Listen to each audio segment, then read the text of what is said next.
Bien, on va commencer. Merci à tous d'être présents aujourd'hui pour ce webinaire sur le sujet du décret Bax et d'un élément qui nous intéresse tout particulièrement, c'est la rapidité du marché à se mettre en conformité avec le décret Bax avant la fin des fameuses aides C2E, les certificats d'économie d'énergie. Alors, avec moi aujourd'hui pour pouvoir présenter ce webinaire et vous apporter tous les éléments de réponse dont vous pourriez avoir besoin, je vous présente Mathis. Bonjour, donc Mathis Jean, responsable d'agence chez Citron et je m'occupe moi de tous nos clients industrie et santé. Donc je serai présent avec Vianney pour vous parler du Bax aujourd'hui. Et donc Vianney, je suis le fondateur de Citron, donc une société sur laquelle je vais revenir. Et nous serons accompagnés de Corinne Blanc, la directrice d'Alto, qui se connectera d'ici quelques minutes. Alors, un petit point purement technique avant de commencer ce webinaire. Pour que nous puissions ne pas oublier vos questions, vous pouvez, pendant toute la durée de notre présentation, poser vos questions à travers le petit onglet que vous voyez affiché en bas de votre écran qui s'appelle Q et R. On essaiera de répondre à toutes les questions, évidemment, dans la limite du temps que nous pourrons et que vous pourrez aussi accorder à ce webinaire, que nous avons prévu pour ce webinaire. Vous avez sinon un onglet de chat qui est l'onglet Converser. On me dit qu'il n'est pas activé, donc on essaiera de l'activer dès que Corinne aura pu se connecter. Alors, rapidement, je vais commencer par vous présenter Citron. Donc, Citron, c'est une société française spécialisée dans l'efficacité énergétique qui s'est donné une mission qui est celle d'accélérer la transition énergétique. Pour ça, on a une conviction assez forte, c'est qu'on a besoin de deux choses. Les entreprises, les collectivités, les patrimoines immobiliers ont besoin à la fois d'un outil digital puissant, qu'on appelle une plateforme d'hypervision, un système de management de l'énergie, ou encore un EMS, un Energy Management System.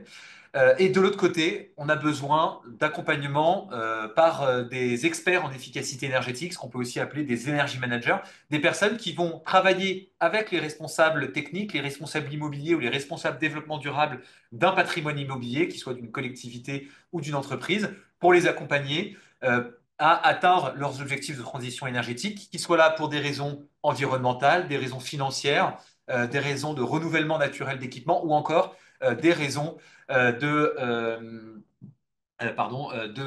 réglementation, comme on va pouvoir le voir aujourd'hui dans le cadre du décret Bax. Citron, aujourd'hui, c'est donc une société d'un peu plus de 120 personnes qui a été créée en 2011, qui fera cette année un peu plus de 11 millions d'euros de chiffre d'affaires, qui appartient à pas mal de réseaux auxquels vous pouvez tous adhérer aussi de vos côtés. Et on travaille sur tout type de bâtiments. On est amené à travailler, donc on a parlé des collectivités, des régions, des villes, des départements, mais on travaille aussi avec le secteur tertiaire.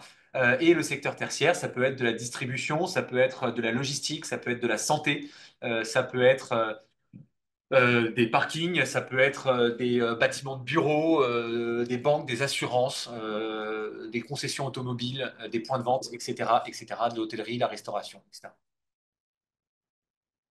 Eh ben, je vois que Corinne nous a rejoint, donc je vais laisser Corinne se présenter du coup elle-même beaucoup mieux que ce que j'ai pu le faire, et la présenter du coup à sa société Alto.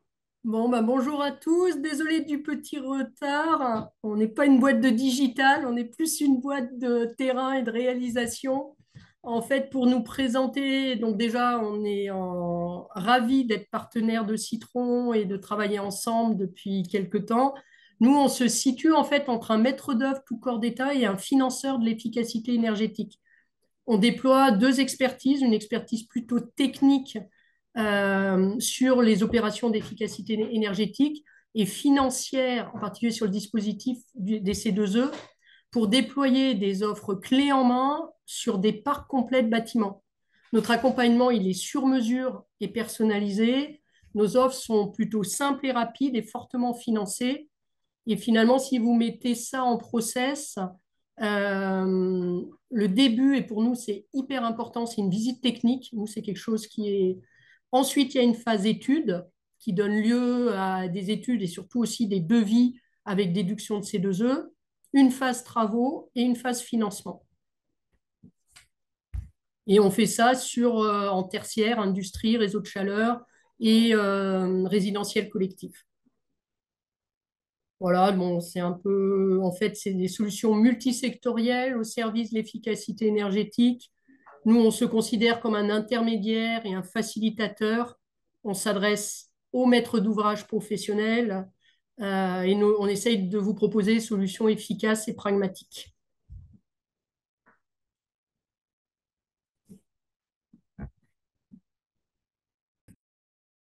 Merci Corinne. Eh bien, rentrons maintenant tout de suite dans le vif du sujet avec un petit rappel quand même de qu'est-ce que ce fameux décret BAX. Eh bien, le décret BAX pour Building Automation and Control System, c'est une réglementation qui vient imposer le déploiement d'outils de suivi d'un côté et de pilotage des différents équipements d'un bâtiment de l'autre.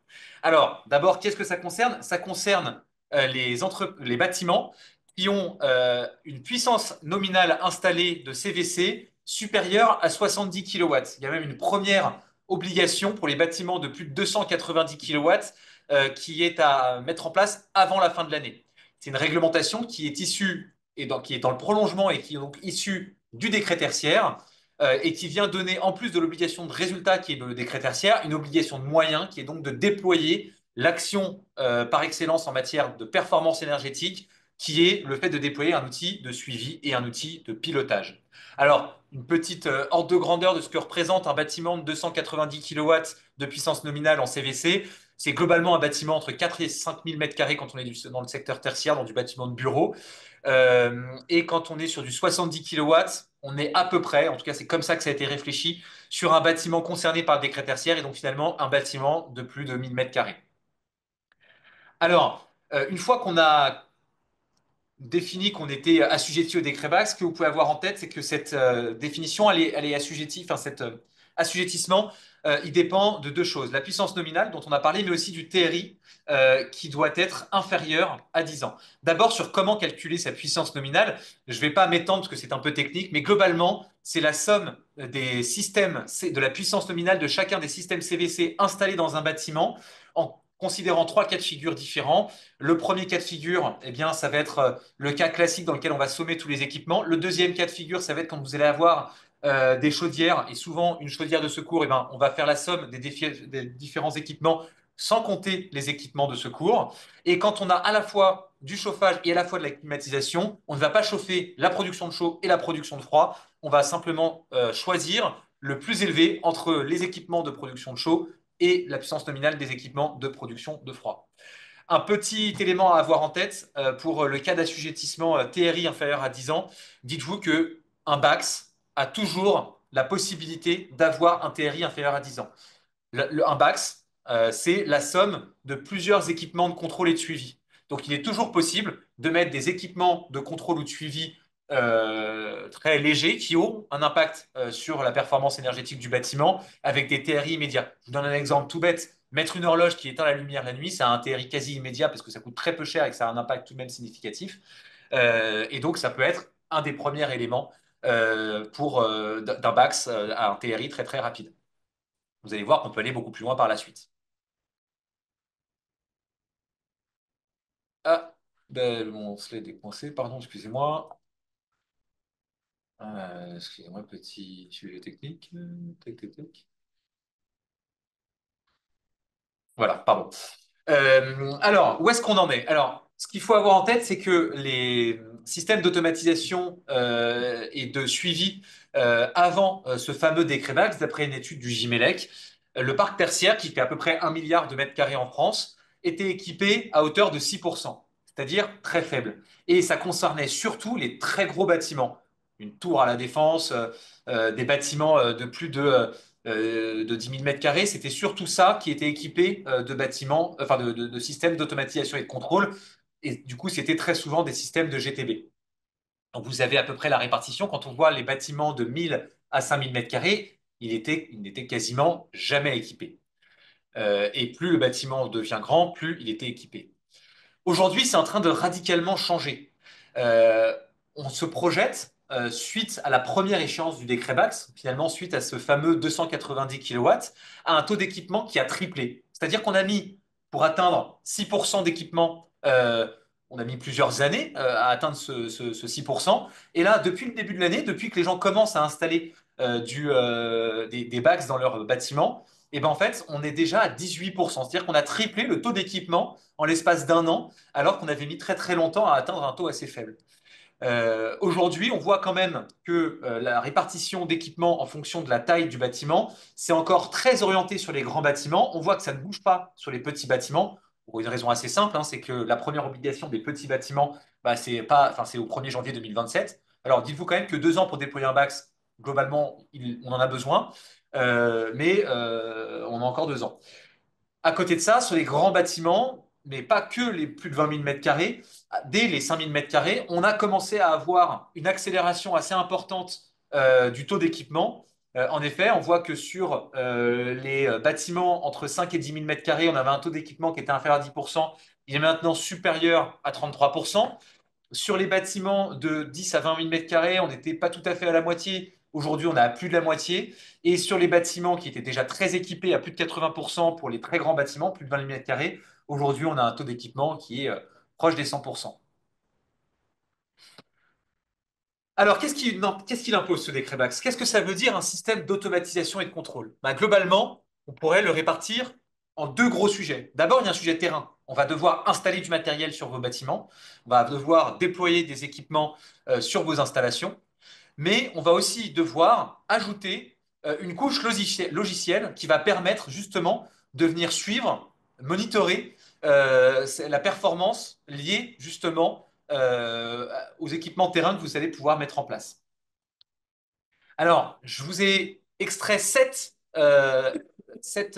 points du décret BAC qui viennent très bien résumer l'essence de la réglementation. Le premier, c'est une obligation, et là je mets ça entre guillemets parce que c'est la réglementation qui l'indique, situer l'efficacité énergétique du bâtiment par rapport à des valeurs de référence. Donc là, on est tout à fait sur une obligation logicielle. Vous avez l'obligation de pouvoir comparer l'efficacité énergétique de votre bâtiment, donc la consommation en temps réel, à des valeurs de référence qui peuvent être, d'après la réglementation, soit issues d'un audit énergétique, soit issues des données constructeurs, des équipements que vous avez pu déployer. Euh, Vous avez deux façons logicielles hein, globalement de le faire. Soit vous avez un tableur Excel qui va référencer vos consommations et que vous mettez à jour au fur et à mesure de l'avancement de vos consommations, vous allez vous tirer les cheveux. Euh, et vous mettez dans ce tableur Excel une capacité à comparer les consommations qui évoluent en temps réel par rapport à vos consommations issues des données constructeurs ou des données issues d'un audit compliqué. Soit vous déployez ce qu'on appelle un système de management de l'énergie, donc un logiciel dédié à suivre la performance énergétique d'un patrimoine immobilier et l'impact que les différentes actions de performance que vous pourriez déployer peuvent avoir. Typiquement, Citron et ce qu'on appelle un système de management de l'énergie. La deuxième obligation, c'est ce qu'on appelle une obligation de sous-comptage. Je recite à nouveau la réglementation en disant suivre, enregistrer et analyser en continu par zone fonctionnelle et à un pas de temps horaire les données de production et de consommation énergétique des systèmes techniques du bâtiment pour les ajuster en conséquence. Donc là, ce que ça nous dit, ce que ça nous informe, l'essence de la réglementation, c'est d'obliger à déployer du sous-comptage par zone fonctionnelle et par usage, ce qu'on appelle des zones fonctionnelles, enfin par zone, pardon, donc des zones fonctionnelles, typiquement dans un bâtiment comme celui dans lequel je me trouve, ça va être les zones de bureau d'un côté, le restaurant de l'autre et la crèche d'un autre côté. Donc on est vraiment sur des zones à usage énergétique différentes. Des zones fonctionnelles, c'est une définition qui est issue du décret tertiaire et par équipement assujetti au décret BAX. Donc là, on parle des 5 fameux équipements qui sont le chauffage, la climatisation, la ventilation, l'éclairage et la production photovoltaïque. Ces données, et c'est là qu'un Excel devient très compliqué pour pouvoir le faire, d'ailleurs en Excel pour le sous-comptage, je pense qu'on arrive à la limite de l'exercice, c'est des données qui doivent être conservées à l'échelle mensuelle pendant 5 ans. Donc ça veut dire conserver ces données pour que le jour où vous ayez un contrôle, vous puissiez montrer ces données de consommation à ce fameux pas de temps mensuel. Donc encore une fois, c'est une obligation logicielle. Ensuite, vous avez un troisième point qui est de détecter les pertes d'efficacité énergétique des systèmes et d'en informer automatiquement l'exploitant des bâtiments pour permettre une analyse et une amélioration de l'efficacité énergétique. Donc là, ça nécessite de pouvoir, encore une fois, avoir un logiciel, mais qui cette fois est partagé entre le responsable technique du bâtiment et ses prestataires pour pouvoir justement lui soumettre des alertes, lui soumettre des rapports qui vont lui permettre d'agir sur sa maintenance et d'agir sur le suivi d'exploitation de son bâtiment de manière à être performant d'un point de vue énergétique. Encore une fois, on est sur une obligation logicielle. Ensuite, on va arriver sur une obligation qui est au croisement de l'obligation logicielle et terrain. C'est une obligation qu'on va nommer d'interopérabilité. La loi nous dit être interopérable avec les différents systèmes techniques du bâtiment. Donc là, ce que ça nous apprend, c'est que le logiciel doit pouvoir se connecter aux différents équipements et les différents équipements doivent pouvoir se connecter à différents logiciels. L'idée derrière cette réglementation, derrière cette citation, ça va être de permettre au gestionnaire technique d'un bâtiment de changer de logiciel quand il estime que c'est nécessaire, parce qu'il y a une innovation qui est portée par un acteur du marché ou parce qu'il est déçu de l'acteur qu'il a choisi, qu'importe la raison, mais aussi de changer d'équipement quand l'équipement devient vétuste par rapport à un niveau technologique ou qu'il y a une panne ou qu'importe. Voilà, l'idée, c'est que vous ne soyez pas pieds et poings liés avec un acteur du marché et de faire fonctionner aussi l'économie française avec les systèmes de concurrence. L'obligation par excellence du décret BAC, c'est qu'il y a évidemment aussi une obligation terrain, c'est cette obligation de pilotage. Donc, c'est cette obligation de déployer des systèmes de pilotage, des automates, ce qu'on appelle du coup, au sens là, non plus de la réglementation, mais au sens de la norme ISO 52120, un BAX de classe C. Il y a quatre, cette norme française nous indique quatre niveaux de BAX, classe A, B, C et D. Globalement, la classe D, ça va être l'équivalent d'un interrupteur qui nous permet d'allumer enfin, de piloter et donc d'allumer et d'éteindre un équipement de manière très rudimentaire. La classe C, c'est une classe qui va nous permettre d'automatiser cette extinction et cet allumage. Donc ça peut être une GTB, ça peut être un système d'horloge, ça peut être des systèmes beaucoup plus simples qu'une GTB. Et classe A et B, là, on commence à rentrer dans des systèmes complexes et des systèmes plutôt de GTB, où on va en classe B faire automatiser cette extinction et cet allumage en fonction de facteurs extérieurs, la température extérieure par exemple, et en classe A, de faire ça par zone géographique dans le bâtiment. Donc là, on arrive vraiment sur des sujets assez complexes qui sont des vecteurs de performance énergétique importants. Ça va être par exemple de faire varier la température et donc la distribution climatique d'une salle en fonction de son taux d'occupation par exemple. Il va falloir, et c'est aussi une obligation terrain, puisque ça va dépendre des équipements que vous allez pouvoir installer, permettre que l'arrêt et le rallumage d'un équipement puissent être autonomes par rapport au terrain. C'est-à-dire que vous devez pouvoir, si jamais une extinction de l'éclairage est prévue de manière automatisée à 20 heures dans votre bâtiment, le rallumer en cliquant sur l'extincteur. Pardon, en cliquant sur l'interrupteur, excusez-moi. Et du coup, on va être en capacité, alors c'est pour des raisons de sécurité évidentes, hein, imaginez que vous descendiez un escalier, que l'éclairage s'arrête, vous cassez la figure. Donc il faut vraiment que vous puissiez rallumer la lumière ou quel que soit l'équipement, il faut qu'il puisse être autonome par rapport au système d'extinction et de rallumage automatisé. Et enfin, une dernière obligation qui est terrain, ça va être l'obligation d'inspection. Vous allez devoir faire enfin, tous les 2 ans et 5 ans après la première mise en place, un audit quelque part, une inspection de vos systèmes pour pouvoir justifier, un, que vous êtes en conformité à chaque fois que vous allez avoir un contrôle, et pour pouvoir aussi vérifier que votre BAX est bien paramétré, parce que un BAX qui est mal paramétré, eh ben, c'est comme une voiture qui est très performante en efficacité énergétique, qui consomme peu de carburant. Si vous vous en servez n'importe comment, si vous conduisez n'importe comment, bah, ça va quand même consommer énormément. Donc l'idée, c'est de pouvoir inspecter régulièrement ces équipements pour vérifier que votre bâtiment est toujours au meilleur taux de performance.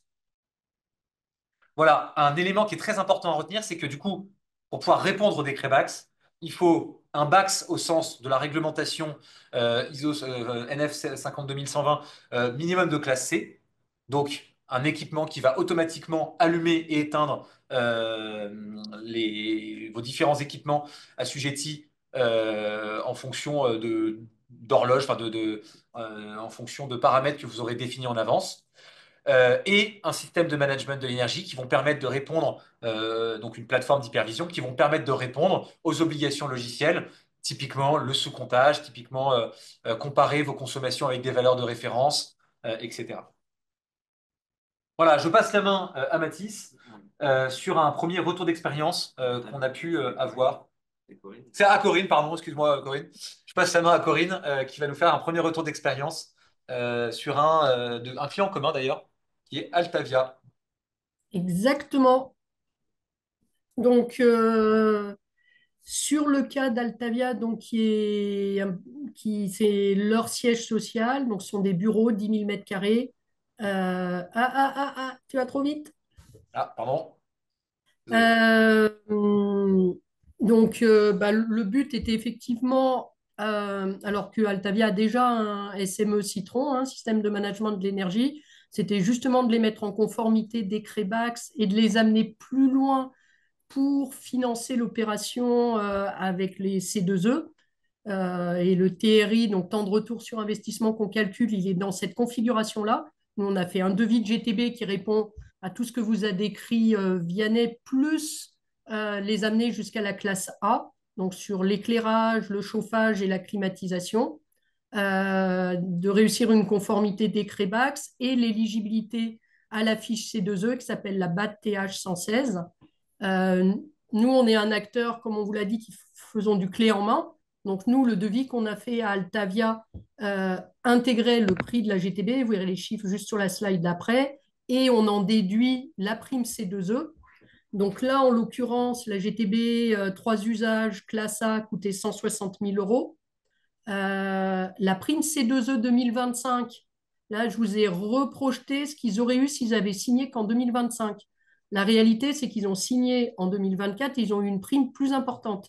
Mais si vous étiez Altavia début 2025, vous seriez sur un projet à 160 000 euros de travaux, 55 000 euros de C2E. Effectivement, dans le C2E, c'est un dispositif où les règles changent. Dans le cadre du plan de sobriété, pendant 1 an et demi, l'État a poussé et a mis une bonification C2E qui s'est arrêtée le 30 juin 2024. On a toujours une prime C2E, là en l'occurrence 55 000 euros, qui encore aujourd'hui paye largement le surcoût par rapport à la classe C de la classe A, apporte des économies supplémentaires. Donc nous, on est vraiment à porter cette offre pour faire d'une pierre deux coups, mise en conformité des CREBAX, mais aussi pousser un peu plus loin et faire levier pour aller plus loin avec les financements C2E. Le reste à charge bah, est de 115 000 euros, sachant que l'entreprise n'a financé que le reste à charge, que la prime leur a été déduite en amont, et tout cela devant permettre une économie de 15% sur leurs 3 usages, et le temps de retour sur investissement qui a été calculé et qu'on vérifiera l'année prochaine avec l'équipe Citron devrait être de 15%. Voilà un petit peu ce retour d'expérience Altavia. On fait d'autres aussi réalisations dans des parcs de bureaux multilocataires. C'est un cas qui est un peu plus compliqué que du monopropriétaire. On est aussi en train d'en chiffrer sur des établissements de santé. Notre petit Rex sur la GTB en tant que professionnel, on va dire, de la réalisation et du financement, c'est que c'est vraiment du cas par cas. Ça s'étudie. Nous, on travaille avec un intégrateur et on est en train d'en valider un ou deux autres sur des parcs plus importants.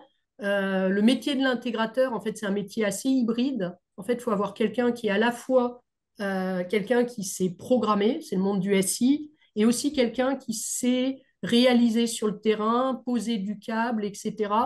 Et c'est ce qui fait la complexité du métier de l'intégration au GTB. Mais là, nous, bah, on a mis en place, en tant que finalement contractant général, maître d'œuvre, des partenariats. Et les retours, pour l'instant, bah, sont plutôt positifs. Voilà. À avoir en tête également cette fiche C2E qui concerne donc la GTB, la fiche 116, devait s'arrêter à la fin de l'année. Elle a été, il y a quelques mois, prolongée jusqu'à 2030. Mais attention, dans le cadre de la très forte instabilité politique qu'on peut Ouais. observer aujourd'hui, d'ailleurs, on n'a même pas de gouvernement aujourd'hui, on est dans une situation où les règles peuvent changer de manière arbitraire très très très rapidement. On a vu le coup de pouce lié à une autre fiche chez 2E qui était les thermostats connectés, les thermostats individuels Ouais. connectés, Qu'on met en avant. disparaître du jour au lendemain sans aucune Mm. sommation, ce qui n'était jamais arrivé jusqu'à maintenant. Mm. Donc la fiche, elle est toujours là, mais attention, elle peut disparaître du jour au lendemain. Donc n'attendez pas, et puis de toutes les façons, en général, elle disparaît avant la fin de la mise en conformité. Donc vraiment, n'attendez pas, si vous souhaitez bénéficier de cette prime C2E, le dernier moment, car il est fort probable, enfin il est fort possible en tout cas, qu'elle disparaisse un peu du jour au lendemain sans crier gare. Merci de ce message, Vianney, qui est tout à fait vrai. C'est pas pour autant qu'il faut aller précipiter, mais on peut vraiment bloquer les programmes et sécuriser les financements. C'est ce qu'on a fait en particulier avec Altavia avant justement la fin de cette bonification.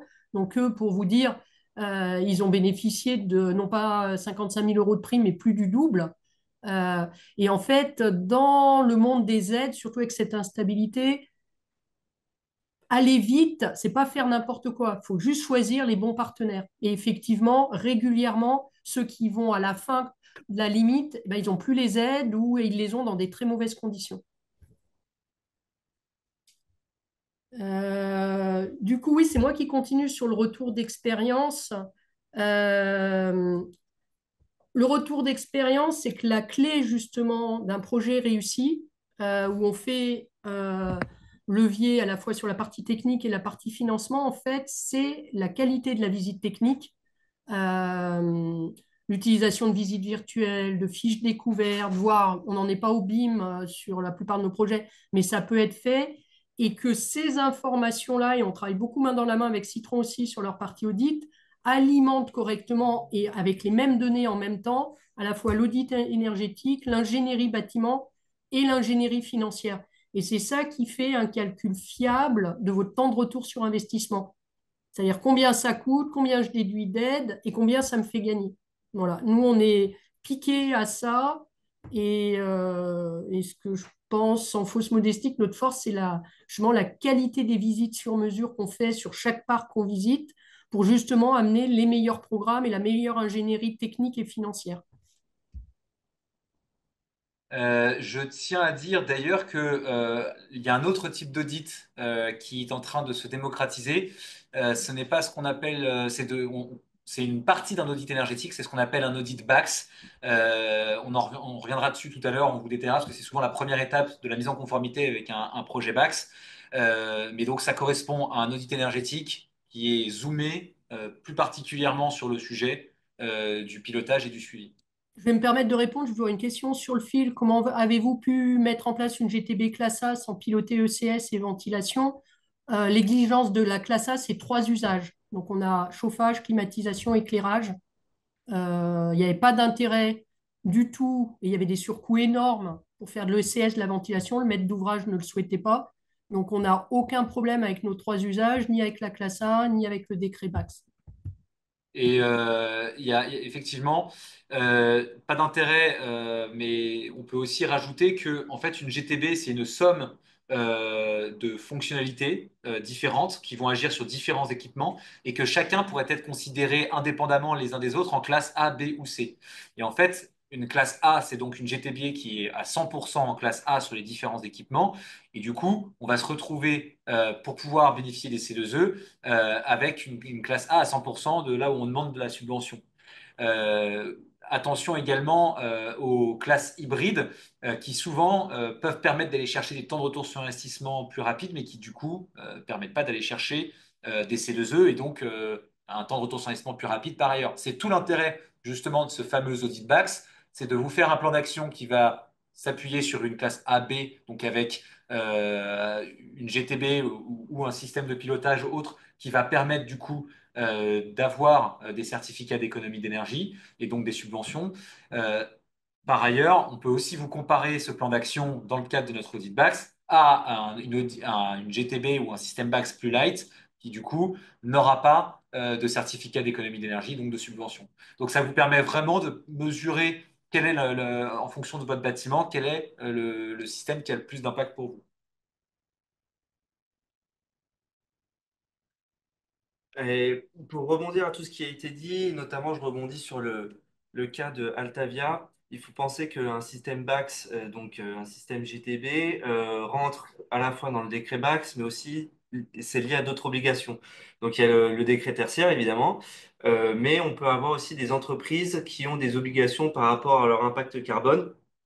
et aussi une volonté, mais ça c'est toutes les entreprises, de vouloir faire des économies financières. Donc quand on intègre ce type d'éléments au sein d'un site ou même à l'échelle de toute une société, il est important aussi d'intégrer différents acteurs, non pas uniquement relatifs à la technique BAX, GTB pure, mais aussi liés à la RSE notamment ou à la partie financière, qui pourront aussi un peu guider les choix techniques voulu et à intégrer dans dans ces solutions-là pour en tirer au maximum. Et c'est ce qu'on a fait notamment avec Altavia, où il y a des sujets en fait connexes à la partie GTB qui sont discutés pour en fait s'en servir et servir d'autres sujets que uniquement le décret tertiaire. Maintenant, là, on a parlé d'un cas en particulier, mais la vraie question, c'est comment on déploie et comment on y répond à l'échelle d'une société, quelle qu'elle soit d'ailleurs. Alors, la première étape, déjà, c'est de vérifier son assujettissement. Je pense que ça paraît évident, mais en fait, une société peut avoir plusieurs sites. Et donc, l'idée, c'est d'aller regarder quels sont les sites ou les bâtiments ou voilà, les établissements qui sont réellement assujettis ou non. Et à ce moment-là, on ne parle pas encore de TRI, donc de temps de retour sur investissement. Là, on parle vraiment de puissance. Donc, on va réfléchir à est-ce qu'on est en dessous, bon, pour d'ici 2027, des 70 kilos sur sur ces sites-là. Et dès lors qu'on a identifié ça, là, on va pouvoir aller faire un plan de comptage et de pilotage sur ces sujets-là. D'ailleurs, un plan de comptage et pilotage qui peut être couplé à un audit énergétique qui peut être réalisé en même temps. Je détaillerai la méthodologie de ce plan-là juste après. Juste une petite remarque, vous avez l'année prochaine à faire pour la plupart d'entre vous, dans le cadre du décret tertiaire, des dossiers techniques de modulation. Une très bonne pratique quand vous avez un dossier technique de modulation à faire d'un côté, ce qui ressemble beaucoup à un audit énergétique, et un décret, un audit BAX à faire pour lancer votre projet BAX, ce qui ressemble aussi beaucoup à un audit énergétique. Et dans les deux cas, il y a un déplacement terrain qui est nécessaire, c'est de mutualiser les deux pour pouvoir réduire les coûts et améliorer le rendu que vous allez pouvoir avoir. Pardon. Donc, exactement. Donc, une fois qu'on a fait ce plan de comptage et pilotage que je vais détailler juste après, ensuite, il y a l'étape donc 2 qui se scinde en deux, telle qu'a parlé Corinne tout à l'heure. Il y a une vision à la fois logicielle et donc établir une base patrimoniale sur toute sa société et également réfléchir à quels sont les moyens numériques où vous allez pouvoir vous servir et vous appuyer pour faire remonter toutes vos données. Et il y a bien sûr la partie installation des équipements, donc travaux, où là vous pouvez même vous appuyer sur un intégrateur pour installer les éléments sur place. Et ensuite, et ça c'est la dernière étape, eh bien, il faut tout interconnecter, c'est-à-dire ce qu'il y a sur le terrain et ce qu'il y a évidemment comme solution numérique que vous avez choisie. C'est pour ça d'ailleurs qu'on parle souvent d'interopérabilité dans les obligations pour éviter que les solutions que vous mettez en œuvre sur le terrain ne puissent pas être compatibles avec la partie logicielle que vous avez mis en œuvre ou la partie numérique. Donc, quand j'ai dit numérique, c'est plus un plan global société par rapport au logiciel qui est lui sur le terrain. Et donc justement, cette troisième partie-là de connexion qui est vraiment importante, c'est une étape clé et c'est une étape qui peut prendre justement du temps, puisque en fonction de l'avancée de chaque site, on arrive à avancer plus ou moins sur les différents sujets. Concernant le plan de comptage et de pilotage, donc ça c'est vraiment l'étape, une fois qu'on a défini l'assujettissement des sites, on va intervenir sur le terrain pour faire un audit. Plan de comptage et pilotage, on peut le traduire en audit BAX. Donc on vient sur place, c'est important, on ne peut pas le faire à distance, hein, il faut venir voir les installations, il faut venir voir ce qu'il y a sur le terrain. Donc on fait un audit qui pourrait s'apparenter d'ailleurs à un audit énergétique classique. Donc on va venir voir les installations, on va venir voir comment elles sont programmées, quelles sont les différentes régulations qu'il y a sur place. Parfois, vous avez certains équipements qui ont déjà de la régulation qui pourrait être assimilée à une GTB, une GTC. Donc, il faut regarder tout cela. Parfois, il faut simplement améliorer la régulation sur place. Parfois, il faut ajouter des choses. Donc ça, on fait une analyse au global des installations qui en découle forcément de solutions techniques adaptées et enfin une réflexion sur un plan d'action à mettre en œuvre. Donc un plan d'action de mise en conformité, un plan d'action pour aller aussi chercher une solution un peu plus premium, mais qui aurait des subventions associées. Donc, typiquement, la solution GTC classe A, GTB, pardon, classe A de Altavia. Et donc, à l'issue en fait, de cet audit, l'idée, c'est d'avoir vraiment le plan à mettre en œuvre pour en fait, répondre au décret Bax avec son bâtiment. J'insiste aussi dans le fait que dans cet audit, on va aussi regarder tout ce qui est plan de comptage, donc maillage énergétique du bâtiment, dans l'optique, évidemment, de placer les bons compteurs aux bons endroits, dans le sens où il y a, par rapport au décret tertiaire notamment, il y a des sites qui ont des spécificités où il faut écarter des consommations, au contraire, il faut séparer des sous-catégories d'usage. On en profite aussi avec le décret VAX pour mettre ce type de solution-là puisque justement c'est tout à fait adapté sous comptage et GTB, c'est lié. Je vous montre juste une image de ce qu'on fait chez Citron quand on rend un audit. Donc là, on a mis un exemple simple sur la partie eau chaude, donc le chauffage, hein, pas eau chaude sanitaire. Et donc nous, on rend en fait sous ce format-là. Donc on va regarder un équipement et pour chaque équipement, quelle est la régulation, quelle est sa classe, on est bien, on n'est pas bien. Là, pour le coup, on aurait pu se dire l'équipement est suffisant et déjà prêt pour recevoir une GTC sur enfin, voilà. Sauf qu'on a repéré qu'il y avait une ligne qui était considérée comme classe D. Donc, il faut non seulement, en plus de rajouter la partie GTC, et bah, aller améliorer ce point-là. Et c'est d'ailleurs en améliorant ce point-là qu'on va faire des gains énergétiques. Parce que ce n'est pas parce qu'on met une GTC qu'on va faire des gains énergétiques d'un point de vue magique. C'est en améliorant la régulation et en permettant d'avoir plus de contrôle sur ces équipements qu'on fait des gains énergétiques. Et j'embraye sur le dernier point à ce sujet. La GTB, GTC qui est mise en œuvre dans le décret BAX, ça reste un outil. C'est un outil et si on ne s'en sert pas, eh ben, au bout d'1 an, on obtient un outil qui ne fonctionne pas, qui fait même dysfonctionner ces appareils. Il faut faire très attention à, on s'occupe du décret BAX et donc de cette GTB, à mettre derrière des moyens humains pour pouvoir contrôler la GTB, bien la paramétrer, suivre au quotidien ce qu'on fait dessus, transmettre potentiellement le savoir sur cette GTB, donc la compétence de l'utiliser s'il y a des arrivées et des départs. Parfois, et ça c'est un retour d'expérience que j'ai sur le terrain, on arrive dans un site qui est déjà équipé d'une GTC. Et puis, en fait, on repère qu'il y a 150 alertes sur la GTC. En fait, certains paramètres de consigne ne sont pas utilisés, ne sont même pas connus par les personnes qui l'exploitent. Donc, il faut vraiment accompagner cette solution matérielle et technique par de l'humain et qui pourra faire derrière un certain nombre de choses, que ce soit d'ailleurs des moyens techniques humains internes ou externes, hein, mais qui pourra se servir de la GTC ou de la GTB et derrière d'avoir des résultats. Donc, nous, on vous dresse ici 5 grandes étapes, cinq grands piliers d'énergie management que l'on fait, que ce soit avec nos clients qui possèdent ou non des GTB. Premièrement, faire des reportings énergétiques, donc suivre toute la partie consommation énergétique et d'ailleurs la comparer, ça c'est une obligation du décret BAX, donc la comparer avec des KPI importants, donc typiquement ceux du décret tertiaire. Ensuite, réfléchir à la politique de sobriété dans votre entreprise. Je mets une température de consigne, mais pourquoi je mets celle-là? Vraiment, pourquoi je mets 21? Pourquoi je mets 22? Est-ce qu'il est nécessaire de mettre à cet endroit-là telle température de consigne? Est-ce que ici je peux mettre 19 degrés? Est-ce que je peux descendre? Voilà, il y a toute une réflexion liée à la politique qu'on met en œuvre au sein même de certains bâtiments et d'ailleurs, il faut l'adapter. Une fois qu'on a fait ça aussi, il y a une partie efficacité énergétique.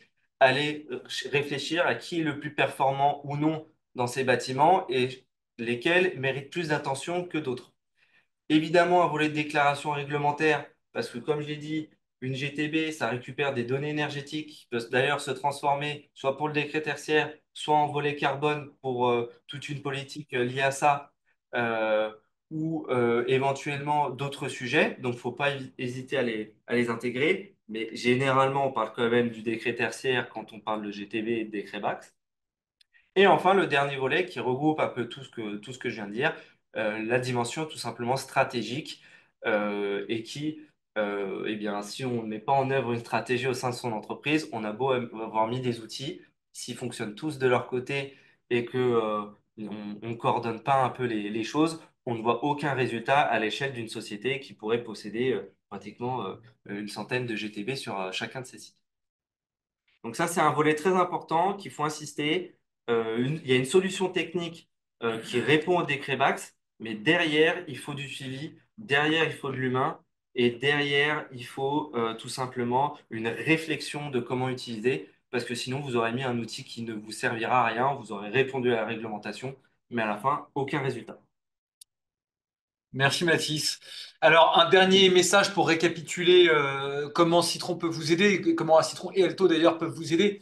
Donc, Citron, c'est un acteur de référence en matière de performance énergétique des bâtiments. Alto en est un sur la partie financement. On travaille très bien ensemble, typiquement sur Altavia, mais on a pas mal d'expériences en commun sur d'autres sujets. Citron va vous apporter à la fois l'accompagnement humain dont on vient de parler, mais aussi de la plateforme d'hypervision qui pourra être partagée avec vos prestataires de manière très simplifiée avec une fonctionnalité dédiée qui sert à ça. Citron, globalement, est capable de répondre à toutes les parties logicielles et se connecter avec tous les équipements BAX que vous pourriez avoir sur le terrain, dès lors que ce sont des équipements ouverts. Voilà, on arrive au bout de notre réunion. On va pouvoir maintenant passer sur le dernier quart d'heure à la réponse à vos questions. Et on va essayer d'en traiter un maximum dans le temps qui nous reste. Je vais répondre aux questions simples et Mathis répondra aux questions complexes. Je trouve que c'est un excellent partage des tâches. Alors, du coup, une première question pour moi. Transmettrez-vous le PowerPoint à la fin de la présentation? Oui, bien sûr, avec plaisir. Vous pourrez même à loisir le regarder autant que vous voulez, puisqu'on vous mettra aussi à disposition un replay. Je vois une autre question sur le rendu de l'audit énergétique BAX. Ça semble être pour Mathis. Oui, exactement. Et effectivement, on est en classe D du coup parce que on a une seule ligne qui est en classe D. En fait, on va regarder quels sont les éléments qui sont indispensables dans le cadre du décret BAX. Et s'il y a un élément qui n'est pas correct, il faut l'améliorer. Après, si cet élément-là, on le corrige, et donc il passe de D à C, au final, on arrive en classe C. Mais effectivement, c'est le plus petit, l'élément le moins bien classé qui fait la classe de ce qu'on a. Sinon, ce serait trop facile. Il suffirait de mettre un petit outil de régulation en classe A pour toucher plein de subventions. Les choses, malheureusement, ne sont pas faites ainsi. Et est-ce que Corinne a peut-être une précision à apporter? Est-ce que ici, on aurait pu scinder le projet en deux pour toucher des subventions sur la partie A, B, sur la partie A, enfin sur la partie A, il n'y a pas de partie B, euh, tout en mettant le reste sur la classe C et D, ou le fait d'avoir un bout de D nous empêche d'avoir une subvention sur le reste? Ça dépend ce qu'on dit. Là, il faut. Non, là, vu qu'on parle que de chauffage, si j'ai bien compris, là, on Oui, on n'est parle que que de sur la chauffage. fonction chauffage. Là, du coup, la fonction chauffage n'est pas en classe A. D'accord. Alors, Donc, voilà, donc là, non. donc, par contre, si ça avait été un bout Là, de classe D sur la partie éclairage et sur du chauffage en classe eh ben, A, on aurait pris le on aurait financement pris les parce C2E qu'effectivement, sur la partie chauffage. tout à fait, parce que le financement C2E, en fait, on a une aide par usage. Donc, on a chauffage, climatisation, éclairage, autres usages. Et rapporter le coefficient multiplicateur, c'est le nombre de mètres carrés concernés par l'usage. Donc, et il faut être en classe B ou classe A. Donc, effectivement, si par exemple l'éclairage est en classe D, ben, on ne le compte pas et on ne prend pas de financement dessus. Par contre, si de l'autre côté le chauffage est en classe A, ben, on pourra aller chercher le financement. On peut décomposer, tout à fait. Très bien. Et ça, c'est valable pour avoir du coup, des C2E en classe A et B, mais c'est aussi valable pour être conforme avec la classe C. Donc, un élément en classe D dans un usage et on est marron. Je continue avec une autre question. Un foyer d'accueil médicalisé peut-il être concerné par le décret Bax? Oui, bien sûr. Tout bâtiment tertiaire ayant une puissance nominale de ses équipements supérieure à 70 kW est concerné par par le décret Bax. Dans le décret Bax, le pilotage ne doit-il pas être centralisé pour tous les usages, même si le pilotage est léger sur les usages de type ECS niveau C? Eh bien, je vais parler sous le contrôle de Mathis, mais je dirais que non, il n'a pas forcément de Non. vocation à être centralisé. Par contre, il faut qu'il soit effectif partout. Par contre, c'est beaucoup plus simple de le centraliser, et s'il y a un élément qui est très compliqué à ne pas centraliser, c'est une obligation de fait et pas tellement indiqué dans la réglementation, c'est comparer ses consommations ou sous-compter ses usages par rapport à une valeur de référence ou issue d'un audit énergétique ou d'une valeur constructeur. Ça serait complètement impossible si ce n'était pas centralisé. Ou alors vous avez vraiment un équipement dans un seul bâtiment, quoi. Juste, je rebondis juste sur un terme, tous les usages, faut faire attention, le décret Bax, lui, il concerne vraiment la partie CVC. Et c'est quand on en profite en installant une GTB de pouvoir voir si on peut piloter en même temps d'autres usages énergétiques. Alors, c'est vrai ce que tu dis pour la partie définition de l'assujettissement. C'est On ne ça. calcule que la puissance nominale de la partie CVC. Par contre, une fois qu'on est assujetti parce qu'on a déplacé cette Oui. puissance nominale, on doit quand même déployer un BAX et un système de management de l'énergie sur les 5 usages, donc en y Oui. rajoutant la production Mm. photovoltaïque et l'éclairage. Je continue du coup sur les questions. Le TRI de l'opération peut varier entre différents prestataires et matériels utilisés.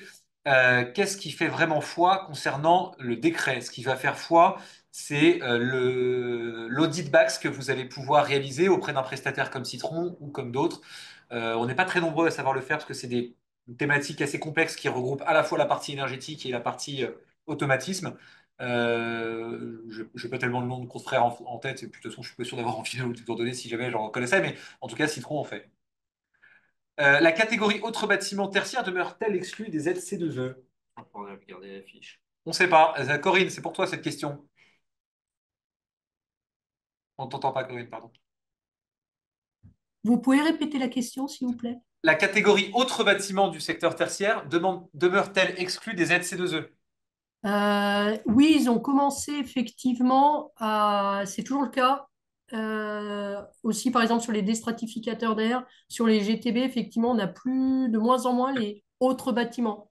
Par exemple, on va vous donner un exemple, les bâtiments logistiques qui mériteraient bien d'être financés, voire financer leur GTB, ben là, non, on n'a pas de financement. C'est deux E. La seule Merci. solution, s'il y a vraiment un très gros dossier, on l'avait même étudié, mais c'était vraiment un peu complexe et on ne l'a pas fait, c'est de passer sur ce qu'on appelle un dossier spécifique C2E, où là, bah, c'est le bureau d'études et on a cette compétence en interne dans le groupe dont fait partie Alto, qui s'appelle ADENA, c'est de faire le calcul du montant de primes, ce qu'on appelle les CUMAC, ce qu'on appelle un dossier spécifique, et il faut faire une mesure pour prouver que le calcul a été bon, et on ne peut pas avoir les financements en amont. Mais dans les cas où il n'y a pas d'éligibilité fiche standardisée, on fait comme ça. Et tant que j'ai la parole, je voulais rajouter aussi un petit élément dont je n'ai pas parlé, c'est que je n'ai pas du tout parlé de la notion de contrat de performance énergétique.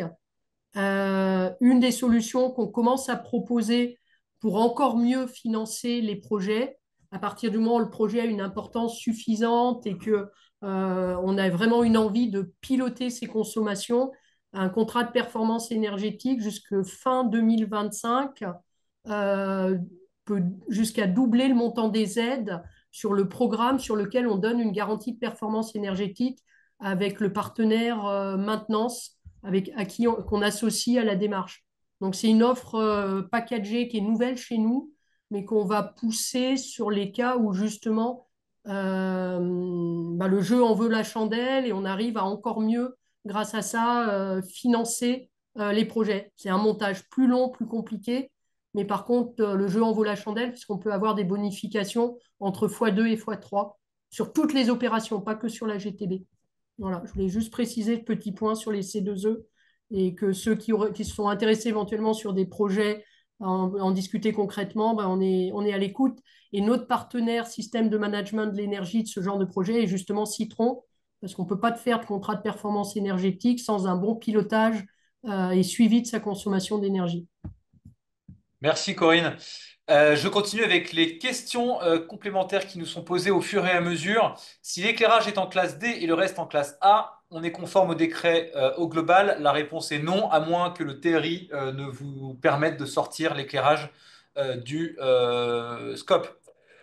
L'audit est donc obligatoire aux conseillers pour avoir les C2E. Il est conseillé, mais je pense, enfin, je vais peut-être laisser Corinne répondre, mais je pense que un prestataire, le prestataire qui va mettre en place vos travaux, ou même vous en interne pour prendre cette décision de travaux, vous ne pourrez jamais être sûr de l'impact que ça va avoir tant que vous ne l'avez pas fait d'audit. Par contre, vous pouvez y aller entre guillemets au petit bonheur la chance en se disant, je vais déployer une action de performance énergétique qui permettent de collecter des C2E et vous aurez probablement des C2E, mais sans savoir en amont combien ni avec quel impact ça aura sur votre bâtiment. C'est J'ai une exactement ça. question qui vient de Scander qui nous demande si son équipement est une CTA qui fait plus de 70 kW mais qui va être inférieur à 70 kW suite à un renouvellement. Est-ce qu'il est concerné? La réponse est non si il fait son renouvellement avant le 1er janvier 2027. Après, si c'est fait le 3 janvier, je ne pense pas qu'il ait une amende. Pour le calcul, une autre question, je vais très vite, pardon, parce qu'il ne nous reste plus que 4 minutes. Pour le calcul des surfaces par usage, doit-on considérer la surface précise ou plutôt que les zones fonctionnelles? Il n'y a pas de calcul par surface, à ma connaissance. Il n'y a pas de calcul par surface, donc Samira, je ne sais pas à quoi vous faites référence ici. Le décret BAC s'impose de déployer un système donc, de pilotage et de contrôle sur tous les équipements d'un bâtiment à partir du moment où il dépasse. Pour le calcul des C2E. Ah, pour le calcul des C2E, pardon. Il y a eu une précision en même temps. Du coup, c'est pour Corinne. Corinne, je te laisse répondre à la question. Je te la relis si tu n'y as pas accès. Pour le calcul des surfaces par usage dans le cadre des C2E, doit-on considérer la surface précise plutôt que la zone fonctionnelle? Par exemple, pour l'usage ECS d'un hôtel, doit-on considérer les surfaces de chambre, salle de bain, ou est-ce qu'on peut y intégrer les surfaces des cuisines également? C'est une très bonne question. Comme on n'a pas été sur de l'ECS, et le cas tordu, l'ECS, sur les autres, c'est assez clair. C'est la surface chauffée, la surface climatisée, la surface éclairée, sachant qu'on ne prend pas en compte, ce que je trouvais quand même bizarre, mais c'est comme ça, on ne prend pas en compte sur l'éclairage les volumes non chauffés. Je ne sais pas où ils sont allés chercher, mais moi, c'est une aberration du C2E, mais c'est comme ça. On ne peut pas prendre les parkings extérieurs ni les sous-sols non chauffés. Sur l'ECS, a priori, les surfaces liées à l'ECS, il faut que je vérifie. Je vais raconter une bêtise. Je vais poser la Alors, question. Je peux, via Citron, une fois que j'ai la réponse précise de mes spécialistes de la réglementation, répondre, parce que j'avoue, moi, je prendrais toute la surface, je vous avoue, mais il est possible qu'il y ait une règle plus tatillonne que ça. Voilà. J'en profite d'ailleurs pour indiquer que vous pouvez, on n'aura pas le temps de répondre à toutes les questions, donc n'hésitez pas à envoyer vos questions à contact@citron.io. Un ingénieur spécialisé en efficacité énergétique, sachant sur le décret Bax, prendra la peine de répondre à chacune de vos questions, voire même de fixer une réunion avec vous pour balayer votre projet en entier. Il y en avait une tout là-haut sur une chaudière Vas-y. process. Et... Ah oui. Il y avait une question au tout début, à 11h12, de Philippe, sur donc un assujettissement sur une chaudière qui sert à la fois du tertiaire et du process. Alors ça, c'est une question sur laquelle je suis pas mal confronté. Et en réalité, il n'y a pas de spécification dans le décret BAX qui indique qu'on pourrait séparer en fait une puissance en fonction de ce qu'il y a derrière. Si votre partie tertiaire est chauffée par un système qui lui-même intrinsèquement est supérieur à 70 kg ou 280, cette partie-là, faudra mettre une solution. En tout cas, il faudra envisager. Ça veut dire que vous êtes assujetti. Par contre, effectivement, si vous avez une très grosse chaudière qui fait pratiquement on va dire, 800 kilowatts et que vous avez un petit bout tertiaire qui est concerné, peut-être que avec le TRI derrière, on s'apercevra que la solution à mettre en œuvre au regard de l'équipement par rapport à à une amélioration sur une petite surface, peut-être qu'on dépassera ce TRI-là et qu'on sera et par conséquent vous serez exempté. Mais Par effectivement, contre, si je... Ouais. quand on a un équipement qui dessert process tertiaire, aujourd'hui, on n'a pas forcément de ligne explicite dans le décret qui dit qu'on peut se permettre de séparer. Si je peux préciser quelque chose par contre, c'est que tout ce qui est supervision utilities dans l'industrie, il y a aussi une fiche qui les finance, qui s'appelle l'Indus UT 134, qui permet qu'un acteur qui justement a des utilities et pour de la partie tertiaire et de l'industrie, de aussi aller chercher s'il équipe et s'il pilote, sachant que sur son process, il aura aussi des économies à la clé, il peut aller chercher ce financement-là. Merci Corinne pour ce complément d'information. On arrive au bout du temps que vous avez accepté de nous accorder. On vous en remercie beaucoup. Je vois qu'il y a encore beaucoup de questions qui arrivent et on n'arrivera pas à répondre à tout. Par contre, je ne crois pas dire de bêtises si je dis qu'on a les coordonnées de toutes les personnes qui nous ont envoyé une question. Donc, on va prendre la peine de répondre à chacune des questions en proposant une réponse par mail à toutes les questions qui seraient restées sans réponse. Donc, n'hésitez pas à nous renvoyer des questions à contact@citron.io. On y répondra également. Merci à tous de votre présence aujourd'hui. Je vous souhaite, et merci de tous les remerciements qu'on est en train de recevoir les uns après les autres. J'en profite aussi pour remercier les équipes de Citron et d'Alto qui ont participé à la création de ce webinaire, la désormais célèbre Aubéry qui officie dans l'ombre sur chaque webinaire, à notre partenaire Alto et à Mathis qui s'est prêté au jeu de l'exercice. Voilà, merci beaucoup à tous, au revoir et à très bientôt pour un nouveau webinaire. Au revoir à Merci, tous. bonne journée et bonne fin de fin d'année.